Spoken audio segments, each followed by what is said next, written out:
A feud for the ages. There are bad neighbors, and then there's Karen, the self-proclaimed queen of the HOA. She had spent years making my life a bureaucratic nightmare. If she wasn't slapping me with ridiculous fines for having a mailbox that's too shiny, she was harassing me about my non-regulation lawn gnome. It was like she had a personal vendetta against me. Though, to be fair, she had a vendetta against anyone who so much as breathed on her precious HOA rulebook. But last week, she took things to a whole new level. It started with my driveway.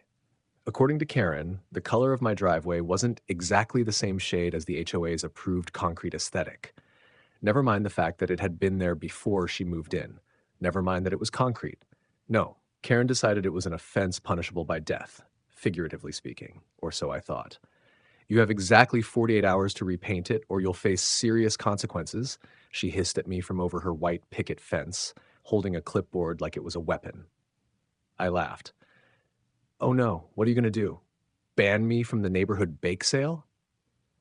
Karen's face twitched. I should have known then. That was the face of a woman plotting.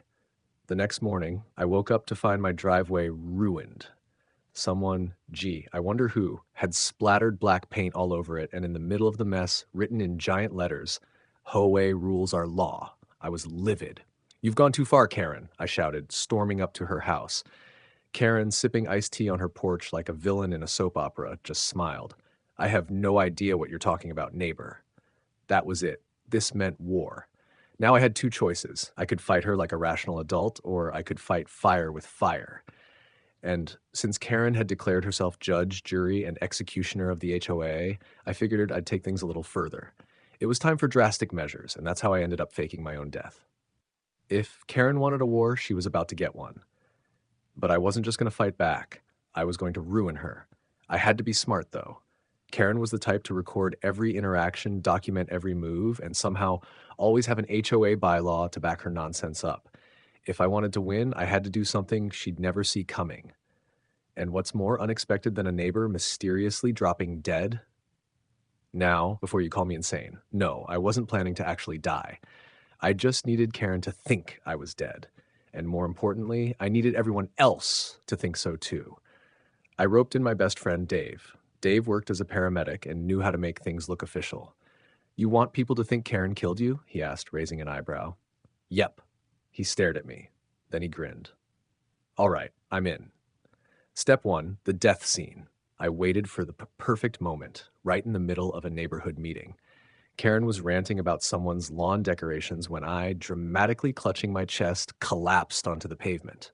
The gasps. The horror. The drama.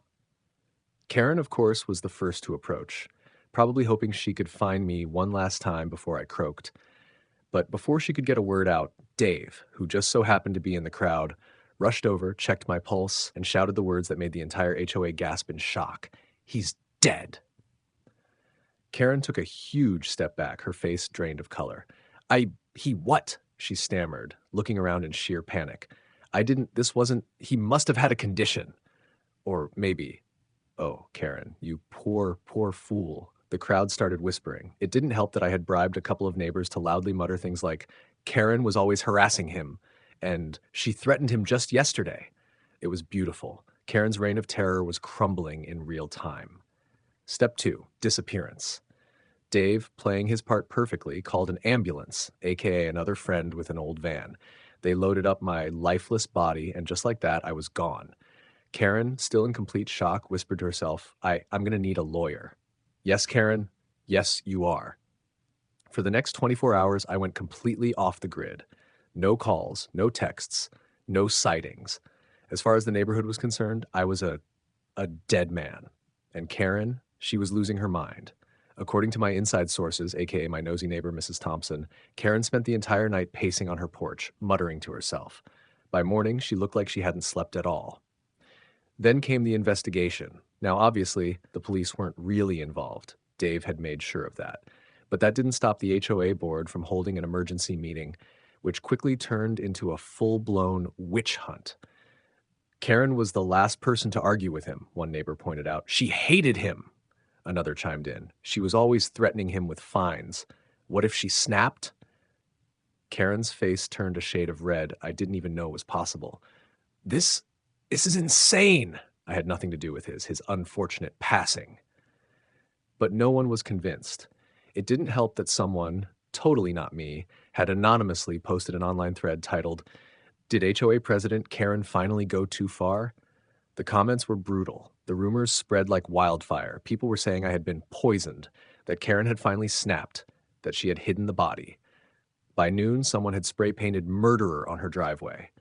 I almost felt bad. Almost. Then Karen did something unexpected. She held a press conference. Well, more like a dramatic speech in front of a small crowd of confused neighbors. She stood on her porch, voice shaking. I loved this community. I protected this community. And now you all turn on me over unfounded accusations. I'll have you know that I am working closely with my lawyer to clear my name. Cue awkward silence. Then someone yelled, "Where's the body, Karen?"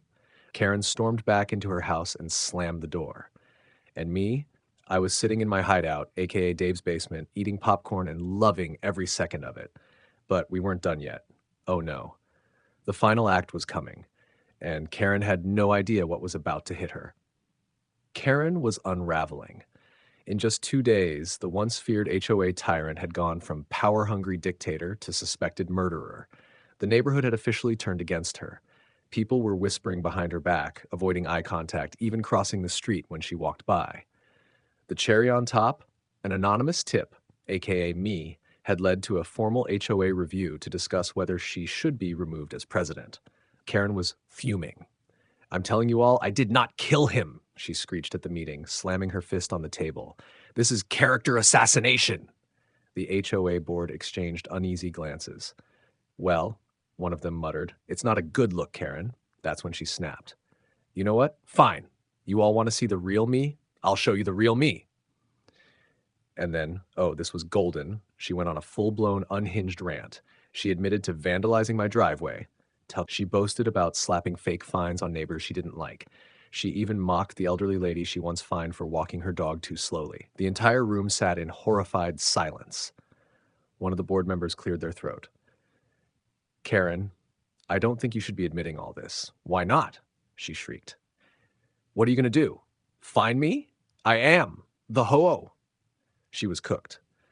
By the end of the meeting, the board had officially voted to suspend her as president until further investigation. That's when she really lost it. She stormed out of the clubhouse, yelling at the top of her lungs, "I hope his ghost haunts you all." Oh, Karen, if only you knew. Because at that very moment, the grand finale was already in motion. It was time for my return from the dead. The stage was set. The neighborhood was in chaos. Karen was on the verge of a complete breakdown. It was time to make my legendary comeback. Dave and I planned it perfectly. That evening, right as the HOA board was holding yet another emergency meeting to discuss Karen's possible legal liabilities, I made my move. The clubhouse was packed. Karen sat at the front, arms crossed, looking like she was about to explode. "I can't believe this is happening," she muttered. "I didn't kill him. He probably had some medical condition, or maybe he faked his death just to make me look bad." "Oh, I definitely did," I said from the doorway. Silence. Every single person in the room turned white as a sheet. Karen's eyes went so wide I thought they might pop out of her skull. Her mouth opened and closed like a fish gasping for air. You're alive?" I grinned. "Yeah, turns out being dead wasn't really my thing." The screaming that followed, priceless. Karen shrieked and fell backwards out of her chair, scrambling away from me like I was a literal ghost. "No, this isn't possible. I saw. You were." "Oh, Karen," I said, crossing my arms. "You've been played." The board members were in shock. One of them finally managed to ask, "Wait, what is happening?" I pulled out my phone. With one tap, a video started playing on the big screen behind me. It was Karen, admitting to vandalizing my driveway, boasting about issuing fake fines, mocking half the neighborhood, threatening me right before I had my heart attack. She incriminated herself. Live on tape. Karen's face drained of color. You recorded me?" "Sure did." I smiled. "And guess who's been watching?" Right on cue, the real police walked in. "Karen Thompson?" an officer said. "You're under arrest for fraud, harassment, and destruction of property," Karen screamed. This isn't fair. He faked his death. He, one of the officers sighed. Lady, at this point, nobody cares. As she was dragged away, still screeching, the entire neighborhood erupted into applause.